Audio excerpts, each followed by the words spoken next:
వైకుంఠపురములో అడుగు మోపింది పాశమే విలాపాలున్న విడిదికే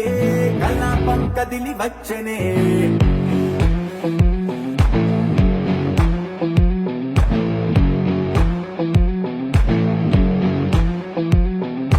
అలా వైకుంఠపురములో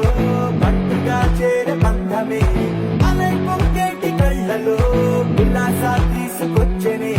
పొడుగు పట్టింది గగనమే కదిలి వస్తుంటే మేఘమే దృష్టి తీసింది దీవెనై గణకూష్మాండమే భుజము మార్చింది భువనమే పరుగునో యుగ బంధమే స్వాగతించి